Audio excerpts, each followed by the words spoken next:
সাজানো রয়েছে নানা স্বাদের নানা বৈচিত্র্যের বাহারি সব ইফতার আইটেম, যাতে স্থান পেয়েছে chicken shashlik, chicken lollipop, beef shawarma, tandoori ও হারিয়ালি কাবাব সহ 3 শতাধিক মুখরোচক খাবার।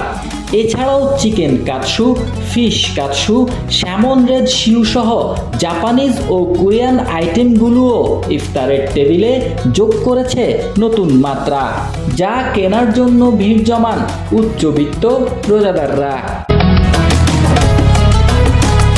এই ভিডিও চিত্রে দেখা যায় একজন বৃদ্ধার বেঁচে থাকার লড়াই। মাত্র 100 টাকার কিছু খাবারের জন্যই তার এই সংগ্রাম। শুধু তিনিই নন, এরকম অসংখ্য অসহায়রা বসে থাকে রাস্তার পাশে, শহরের পয়েন্টে পয়েন্টে, শুধু অপেক্ষা একটুখানি ইফতারের। বলা হয় পবিত্র মাহে রমজান সংযমের মাস, সহমর্মিতার মাস ও মানবতার মাস। কিন্তু এই পবিত্র মাসেই আমরা দেখি 2 রকমের ইফতারের গল্প। কেউ আভিজাত্যের ছোঁয়ায় ইফতার করে, আবার কেউ একটুখানি খাবারের জন্য দিকব্যাদিক ছোটাছুটি করে।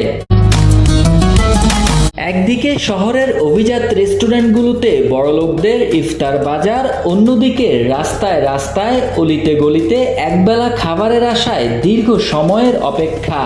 এতটুকুই যেন তাদের কাছে রাজকীয় ভোজ। একদিকে টেবিল ভর্তি ব্যয়বহুল খাবার এক এক করে চেখে দেখে উচ্চ শ্রেণীর মানুষেরা, বাকিটা যেন অপচয়ের স্তূপে হারিয়ে যায় এই অগণিত নিয়ামত।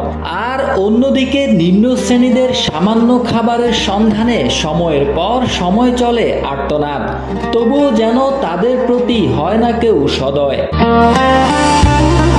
এখন প্রশ্ন হলো, আমরা কি সত্যিই রোজার শিক্ষা নিচ্ছি, নাকি শুধু আনুষ্ঠানিকতাই পালন করছি?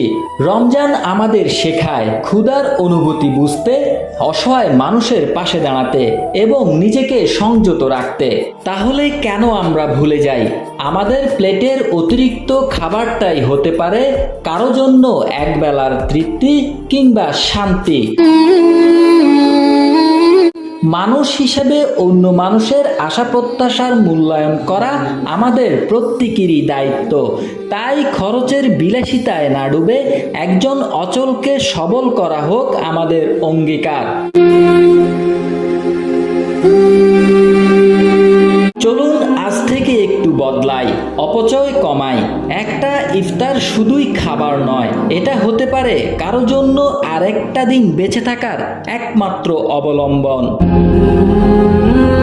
ডেস্ক রিপোর্ট, ইউনিক খবর, চট্টগ্রাম।